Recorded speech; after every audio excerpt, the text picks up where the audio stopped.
Oh, wow. Hello you guys and welcome back to my channel. It is time to talk about the Fear mid-season finale because what in the shit was that? Whoa. First of all, fantastic episode. I loved the story. I loved the visuals. One scene that just sticks out in my mind is the scene where Madison drops the little flare, whatever it was that she was holding. Stunning visuals. Already I'm off fucking track and off topic. Anyway, so if you haven't seen the mid-season finale of Fear, please don't watch this. Don't yell at me about spoilers because you clicked on a video about the mid-season of Fear. So, moving on. Madison fucking died. Again, this is a ballsy move for Fear. They've proven in the past that they're no stranger to killing off big characters. That they've done it before with Travis and with Chris, and they've done it with big characters before. I gotta be honest, I didn't see it coming with Madison. I mean, I spoke to my friends about it, and we talked about how we could see her going. But still, I didn't think they'd actually do it. And it felt like for this half of the season, it felt like they were setting her up to be dead. There was two timelines all along. There was the past and the present. We hadn't seen her in the present, so it did feel like they were setting us up for her to be dead in the now. We were only seeing her in the flashbacks. But I thought that would be too obvious. I thought, well, nah, they probably won't do that. She might just pop out of the bushes somewhere and be fine. But she's dead. The bitch is really dead. That makes Alicia the only Clark family member to still be alive. When you say it like that and you look at the fact that we're only on season 4, in 4 seasons, Travis, Chris, Madison and Nick have all died. Out of like 5 family members, 4 are gone. There's been a little bit of backlash about Madison and about her being killed off. People are saying, you killed the main character. It's Fear. They don't give a fuck. They will kill anyone out there. But I feel like it's staying more true to the Apocalypse, the style that they're doing. They will just kill off anybody and move on. But to be fair, that's what the Apocalypse would be. Nobody would be safe. Anybody could die. So by getting attached to these characters and getting used to them and then they just die and they get ripped away, to me, I feel like it's keeping the story more real life and more true to life. So to be honest, I'm not all that mad that Madison's dead. And I know that there's going to be a lot of people yelling at me in the comments like, no! But I'm not. Just for some reason, I'm just not. I think she had a great run on the show. She did a fantastic job. And it probably is going to be weird without seeing her. But like, I'm not angry that she's dead. I feel kind of bad for Alicia being the last one. I'm surprised Alicia hasn't gone batshit crazy. I mean, that girl has lost everybody and she's still there, semi-normal. So she's doing a great job of keeping her sanity. I feel like Madison's death and Nick's death, I feel like they're going to really further Alicia's storyline. And that sounds like such a stereotypical thing to say. But like, Alicia is going to come out of this like totally alone. I mean, I know she's in the new group with Al and Morgan and everyone kind of joined forces at the end of this episode. But she's going to have walls and barriers and fortresses built up around her. And it's going to take her a long time before she gets close to anybody or trusts anyone again. Honestly, I think. It's going to be very interesting seeing where she goes from here, how she deals with it. It's going to be interesting to see who's the new leader. Because now we have a little mini group. So it's going to be interesting to see, is there going to be a power struggle? If they travel around together, cabin fever is going to kick in. Someone's going to get on someone's nerves. So I'm just kind of waiting to see who steps up and decides to be like leader of this little group. I could see Alicia being a leader because her mom was, and she just, I don't know, I feel like she could fit that role. Something else I'm so excited to see for the second half of the season is June and Dory's relationship. For those of you who aren't up to scratch, or for those of you who are like me, June has changed her name like 6 times throughout the duration of the show. She was Naomi, she had another name, now she's June. I'm interested to see how her and John's characters grow. I am so fucking happy that John didn't die.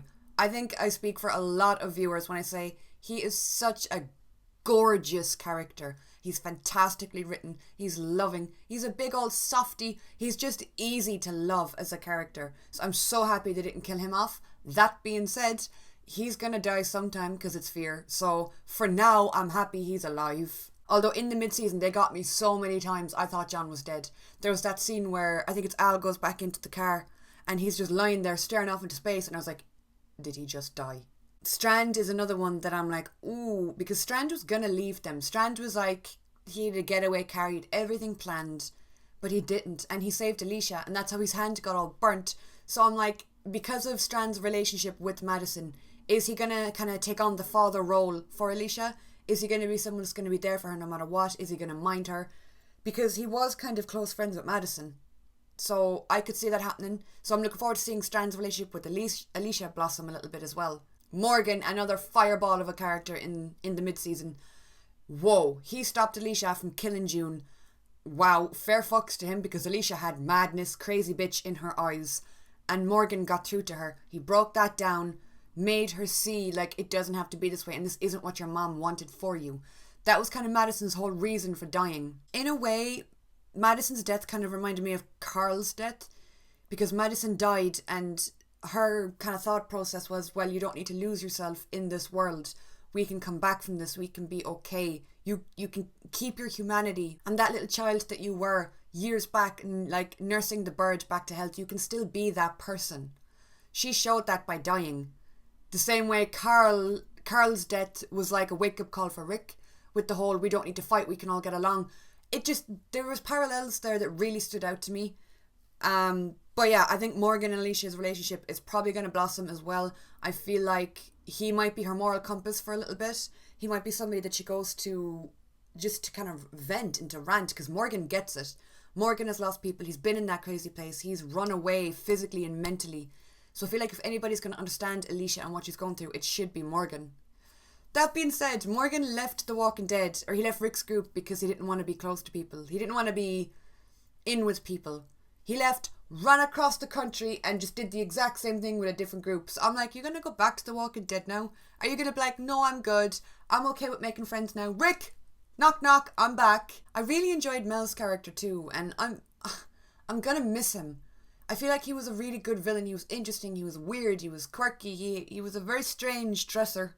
But like I'm kind of pissed that he's dead because I feel like he had so much more to offer. I know his brother was more the villain than him, but I really saw him being the big bad guy for the rest of the season.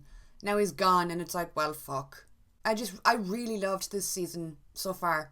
I feel like they've upped their game, they've upped their production, they've upped all of the storylines. They're trying something new with the timelines now. I have to admit, in this episode, in the mid-season finale, the timelines had me a little bit fucked up. I was a little bit confused. There were certain scenes that I couldn't tell when the fuck they were taking place. But throughout the whole half of the season, I had no issue with differentiating the timelines, except for this episode for some reason. Maybe I was tired or something. But yeah, I loved that they tried something new with the time jumps and the 2 different timelines. That was interesting. I liked that. I think it worked really well.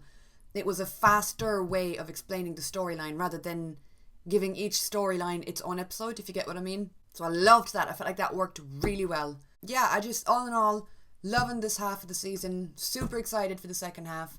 I read online and I've heard from people that it's starting up again. I think it's mid-August, which is the usual time that it comes back anyway. It's going to be so weird having like a month or 2 months with no Fear. I feel like I've gotten quite used to it now over the past 8 weeks. So now I'm like, well, what now? I'm going to continue uploading on my channel and over on my Patreon. If you guys haven't checked my Patreon... If you guys haven't checked my Patreon out yet, that's a very hard sentence to say, then the link is down in the description below. I upload 4 times every week on Patreon. Yes, 4. There's a lot of videos being made. But yeah, there's constantly something new going up there. There's a little bit of variety when it comes to videos over there, so if you're interested, the link is in the description. Thank you guys so much for watching along to Fear the Walking Dead with me so far. Super pumped for the second half of the season to come back. I've just really have been loving what they're doing this season. I feel like a lot of it has worked. It was different. It was kind of offbeat. Yeah, this half of the season felt offbeat to me. It felt different. It was like it did have the feel of a different show. But I loved it. I felt like it really worked. I'm still really fucking sad about Nick. I loved his character. I loved everything he brought to the show. But I'm like, oh God, now we have to go forward without Nick or Madison. Madison, I'm not all that torn up about. I was never really close to her character. There were certain aspects and traits of her character that I did identify with, that I could relate to. But Nick was my favourite fucking character. Loved the bones of him. And now I'm like, well, fuck's sake, he's dead. And we haven't really had time to get used to the show without him. Because even though he's dead, he's still in the show. He was shown pretty much in every episode through flashbacks. So going into the second half of the season, I think this is where the flashbacks stop. So I think when we go into the second half of the season, I read somewhere that it's going to be present day from like here on in, which means no more Nick, no more Madison. oh, it's definitely gonna be an adjustment trying to get used to it without him. And of course without Madison too, but you know. Anyway, you guys, that is it for this video. I hope you guys enjoyed. I hope you're having a lovely week, and I'll talk to you all soon.